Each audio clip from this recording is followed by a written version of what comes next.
Sehatry ny fampianarana trano ankalazan'ny faharoapolo taonany Jorony ny sekoly UFASM toa teo ampiandrasana izany dia nanatanteraka fidirana ara-pedagojika ny sekoly ny Zoma lasa teo. Totosany Zoma teo ny fidirana ara-pedagojika ny sekoly tsy miankina UFASM Metsy Andravoangy. Feonamben'ireo mpampianatra sy mpanabe nentina nanamariana izany. Nampahafantarina nandritra io feonan'io ny momba ny fandaharam-pianarana ho an'ny taom-pianarana 4 sy 5 ao amin'ny sekoly UFASM.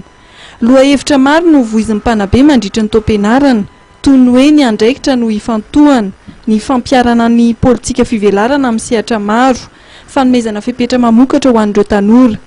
Ny tanjon'ny sekoly amin'izao taom-pianarana vaovao izao dia ny hamolavola ireo tanora mba ahafahany mandrafitra ny hoaviny amin'ny mpamendrehana. Ho an'ny UFASM izany rentrée pédagogique izany dia fotoana iray ary lehibe izay ionana amin'ireto mpanabe ato amin'ny sekoly. Raha tonga ato amin'ny UFASM dia efa notsongaina vao mpampianatra no mpanabe ato amin'ny UFASM.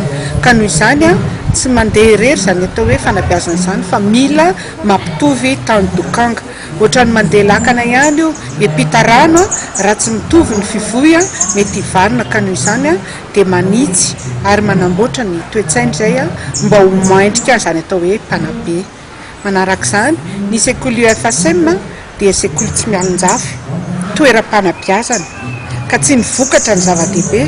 Iny foezaka fa ho anay ny anjara birikinay mpanabe dia ny fitsinjovana an'ireto taranaka malagasy, izany hoe mba afaka mijery ny fiainana, miatrika ny fiainana andavanandro. Efa nirosaka tanteraka anatin'ny fanatotoloana ny UFASM. Taranja roa vaovao no hanampisa ireo taranjam-pianarana ao amin'ny sekoly dia ny sehatry ny serasera sy ny teny sinoa.